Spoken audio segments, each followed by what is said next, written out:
Da coisa para acontecer, né? Mas, ô Danilo, hoje, dá a impressão que esse Flamengo ainda está mais longe do limite do que esse time pode fazer, que vem crescendo a cada rodada, vem mostrando cada vez mais entrosamento, né? Jogadores jogando por música mesmo, mas parece mais longe do teto desse time do que o Palmeiras, por exemplo? Não, eu acho que o Flamengo ele tá num nível muito bom e o que está chamando a atenção é o que o Leonardo Jardim falou, inclusive, sobre a eficiência. Então, ó, eu fico tranquilo, a gente está produzindo, uma hora a bola vai entrar. Ontem foi um desses casos, o Flamengo fez 4 gols em 6 bolas no gol, né? Foram 7 finalizações, 6 no gol, 4 gols. Então, realmente uma eficiência impressionante. Ontem, depois de ter feito 1-0, o Atlético Mineiro ter feito 1-0, o Flamengo segurou por 3 minutos, foi o suficiente ali para o Atlético Mineiro colocar uma bola na trave, criar uma outra chance e depois no contra-ataque 2-0 e ali o jogo estava morto. Não teria mais chance. O clima da Arena MRV já era time sem vergonha e tal, e o Flamengo realmente sobrou em campo. Para mim, o maior golaço foi o quarto. O quarto gol foi realmente impressionante, troca de passe curta, rápida ali. O Everton Araújo, que era um volante, teoricamente, que a gente falava que era um volante mais brucutu, estava passando, está acertando a trave, está acertando a caixa, jogando demais, o Everton também. Então, eu acho que o Flamengo, ele não está tão longe assim do teto. Na verdade, ele está num nível muito bom e sendo cada vez mais eficiente. Eu acho que isso chama muita atenção. E ontem eu estava assistindo o jogo com a minha família e os meus familiares falaram, nossa, o Flamengo tá sobrando, né? Olha, caramba, ó, quanto gol e não sei o quê. Aí eu falei, deixa eu dar uma olhada nos números aqui. E aí eu me assustei pelo Flamengo ter só um gol a mais do que o Palmeiras, é verdade, com um jogo a menos, mas só um gol a mais. E eu fiquei pensando, pô, a impressão que a gente tem é que tá sobrando, e o Flamengo tem um gol a mais só no campeonato. Pensei, onde o Palmeiras fez tanto gol? Porque a impressão que a gente tem é que rodada após rodada, o Flamengo faz goleada, passa o carro, vai para cima, e no final tem um gol de diferença. E é o que o Arnaldo falou, né? Tem essas 2 vitórias que o Palmeiras teve, em Bragança e no Morumbi, que foram as 2 derrotas que o Flamengo teve também. E nessa Arena MRV aí, o Palmeiras ficou no empate com o Atlético Mineiro na estreia do campeonato. O Flamengo agora faz 4. A gente até vem no saldo de gols aí também, porque as 2 defesas são as 2 melhores do campeonato. Então são 2 times que estão num nível de aproveitamento absurdo. O Palmeiras ter 82% é um absurdo. E o Flamengo, confirmando a sua vitória contra o Mirassol num jogo a menos, chegaria aí a 75%. É muito absurdo, é realmente muito parecido com La Liga, né? Porque são 2 times em outra prateleira e o resto. Só que 2 times em outra prateleira com estilo de jogo totalmente diferente. Ontem o Carlos Miguel fez 2 defesas importantíssimas e só. E ontem o Rossi, ele fez ali uma participação com o Alexandre batendo no pé. Fiquei na dúvida até agora se a bola bateu no pé ou não do Alexandre naquela bola em cima da linha. E só também, né? Então, assim, é um campeonato legal, mas acho que legal para a parte de cima da tabela, com 2 estilos bem diferentes. E olha que o Flu ainda tá ali, né? Tá ali, mesmo número de pontos, né, do Flamengo, mas ainda assim a diferença é muito grande, né? O Palmeiras com 10 vitórias nesse Campeonato Brasileiro e o Flamengo que engata a 7ª vitória seguida com o Leonardo Jardim, 19 gols marcados, 4 gols sofridos. Só uma coisa rapidinho que eu esqueci de falar, eu queria lamentar muito o fato de o Pedro ter demorado a conseguir jogar assim, porque ele é o cara que deveria estar na seleção brasileira. E eu acho que o fato de o Ancelotti não ter... Estará? Então, o fato de o Ancelotti não ter convocado o Pedro nenhuma vez, eu acho que dificulta. Vamos lembrar que o Ancelotti foi perguntado disso na coletiva, né? Sobre, você vai convocar algum jogador que você nunca chamou? Aí ele perguntou, você tem alguma coisa específica? É para algum jogador específico? E o Douzan, na época, repórter, falou, não, do Neymar.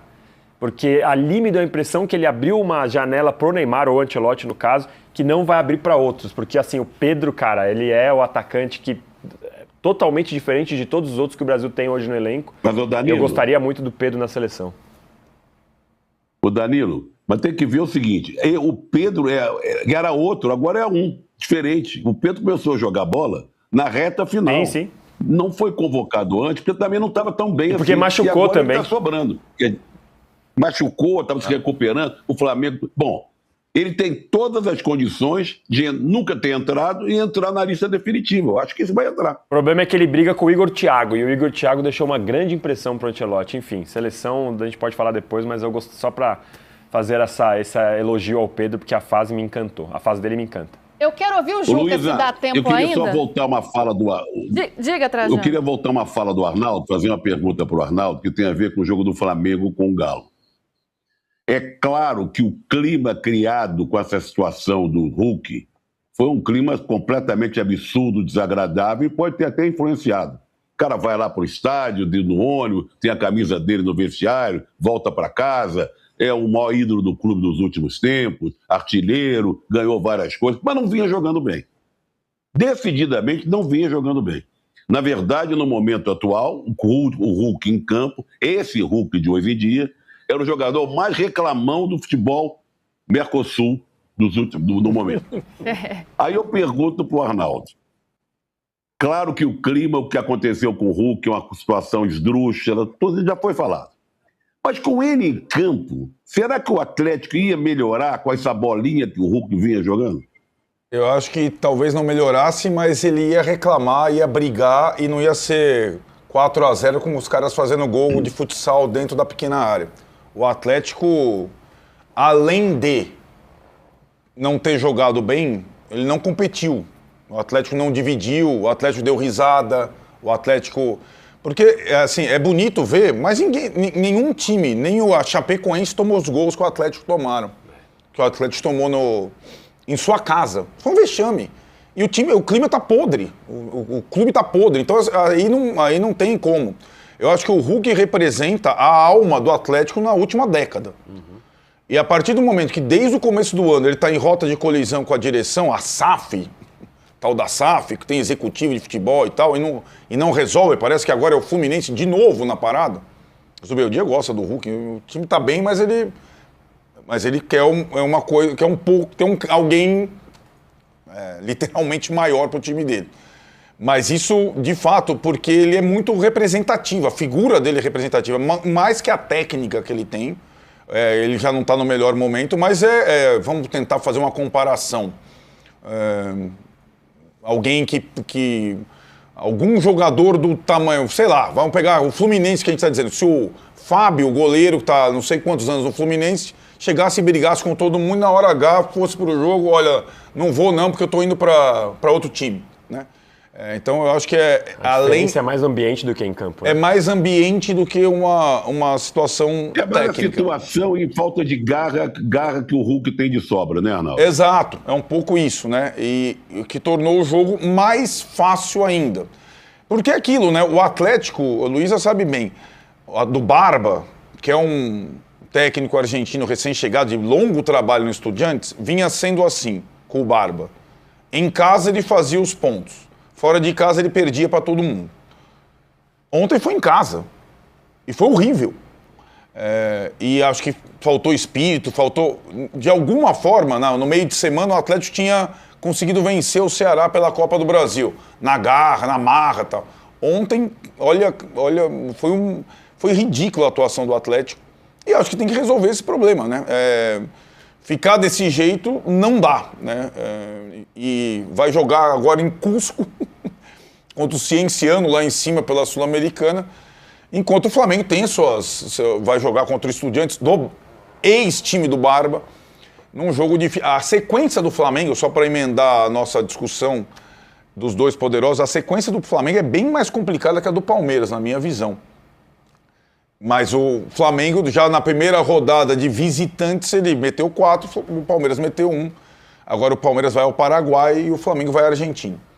Gente, a gente está vendo aí já o calendário, né? Até o confronto direto das duas equipes. A gente vai voltar a falar do Hulk e dessa possibilidade do Hulk ir para o Fluminense, né? Nessa negociação que está em andamento depois da pataquada, da confusão que aconteceu ontem do Atlético e que ainda está bem mal explicado, essa saída do Hulk do jogo de ontem. Ô Juca, falando em jogada de marketing, Pedro tem feito uma boa jogada de marketing para chamar a atenção de Carlo Ancelotti, não tem não? Será que dá tempo ainda? Até pouco tempo atrás ele nem estava nessa conversa, né? Parecia algo muito distante. Então, será que isso ficou um pouco Luísa, mais fácil ou não? Não há melhor jogada de marketing para um centroavante do que fazer gols, né? E ele tem feito. Ele tem feito gols sem economizar. E tem não apenas feito gols, né? Trajano chamou atenção pro calcanhar dele no meio de campo, pondo o Arrascaeta na cara do Everson, numa jogada maravilhosa, porque, entre outras coisas, o Arrascaeta não perdeu o gol. Foi o Everson que evitou, né? Fez uma defesaça. Foi uma jogada todinha correta. E espetacular por parte do Pedro. Então, eu outro dia disse, e até foi chamada depois no YouTube, no cartão vermelho, eu convocaria o Pedro de olhos fechados, mas não tinha a menor dúvida em convocá-lo. Trajano, você também? A briga dele é com Igor Thiago? A briga dele era com ele mesmo. Agora não está brigando com ele mesmo, não. Agora ele está brigando não está brigando com a bola, ele está amigo da bola, botando a bola para dentro. E outra coisa, a convocação vai ser no dia 18 de maio. Tem muito chão pela frente ainda.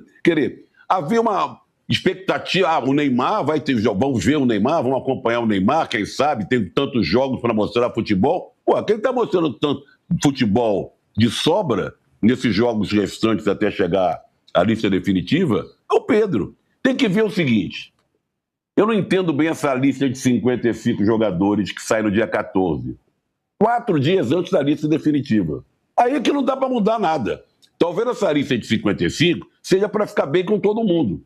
Porque 55 jogadores, até o ponta-esquerda reserva do América pode entrar. Aliás, o América que venceu o Madureira de 3-2 está reagindo lá na Série D. Então eu acho que o Pedro, se continuar assim até o dia 14, certamente vai estar, e até o dia 18, será convocado. Porque, inclusive, temos que ver que abriu uma brecha no ataque. Abriu uma brecha no ataque com a contusão do Estevão. O Estevão joga na direita, às vezes cai no meio, mas é um jogador mais de ponta, e o Pedro é um centroavante típico. Mas, por exemplo, as pessoas não pedem o Endrick, que merece ir para a seleção, ele joga na ponta também. O Endrick pode ser convocado com a possibilidade de cair pela ser o reserva do Luiz Henrique e o Pedro ganhar essa vaga ao lado, junto com o Igor Thiago. Podem os dois, né? Vamos ver, eu acho que ele está merecendo. Agora, a expectativa para o Neymar era uma, agora para o Pedro não vale. Não, ora, está jogando bem. Você sabe quem é que pode ter uma chance na seleção? Porque joga na esquerda e com o Leonardo Jardim não está só na esquerda e entrando pelo meio? Um jogador que a torcida do Flamengo vaiava sem parar. Quem é? Samuel Lino. Samuel Lino. Não é isso? Olha o que o Samuel Lino está jogando. Do lado esquerdo da seleção brasileira, você só tem o Vini Júnior que cai por ali e o Martinelli. Eventualmente pode ter mais um, porque o Samuel Lino está justificando o preço que o Flamengo pagou. Ele era vaiado, repudiado, execrado, e agora com o Leonardo Jardim está sendo usado não só parado lá na ponta esquerda, tentando o drible como fosse um ponta, ele participou muito dos gols desse jogo aí, desse massacre diante do Galo. Está pedindo vaga também. O Lino, logo que ele chegou, ele já foi para a seleção, né? E aí depois ele entrou naquele momento de baixa ali no Flamengo. Arnaldo, você estava aqui gesticulando.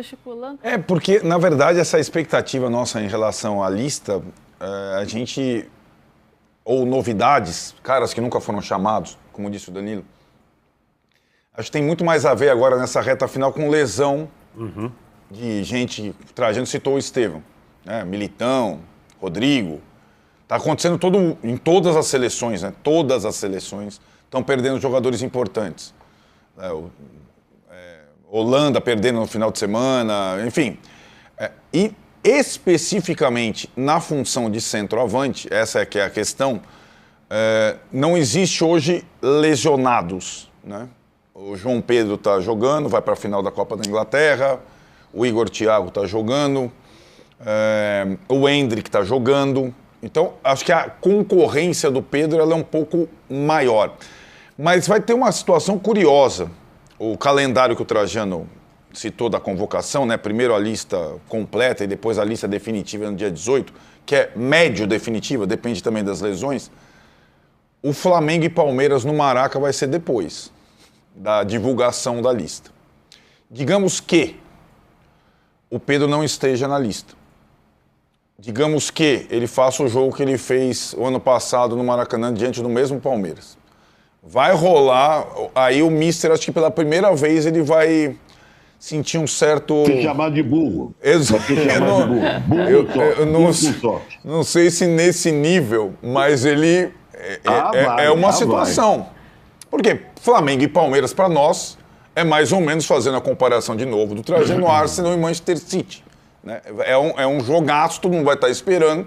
No Maracanã, um palco que o Pedro domina. Então, tem essa questão do calendário. A lista será divulgada antes do maior jogo do Campeonato Nacional. Será no dia 23, né? Será no dia 23, na depois, sequência, né? no Maracanã. Exatamente. Sabe que ontem no jogo do Flamengo e o Galo, o que menos me chama a atenção do Pedro são os gols. É mais a movimentação dele, o calcanhar, a característica. Ele dá um passe, porque aqui, quase os gols, costas, entre um aspas, negócio fácil, claro. incrível. Modo de dizer, tá? Fácil. Tem atacante que perderia, tem atacante que não estaria ali. Agora, a movimentação dele, a característica dele, que é o que mais me chama a atenção. Ele é diferente de todos os outros por característica de jogo. Por isso que eu abri aqui essa discussão dizendo que, para mim, o Pedro deveria estar na seleção. E teve a lesão do Vitor Roque por outro lado. Ele, vamos lá, ele, do jeito que ele estava terminando a temporada passada, o Vitor Roque, ele poderia estar nessa discussão nossa. Ele poderia estar na artilharia do Campeonato Brasileiro. Ele estava com um nível, pode ser convocado, é um jovem e tal. Mas aí a lesão aconteceu no jogador do Palmeiras, que vai perder Que estava no radar de observação do Ele Ancelotti. De alguma forma, né? Ele foi chamado, sofreu Foi pênalti. até citado pelo Ancelotti. Sim, citado também.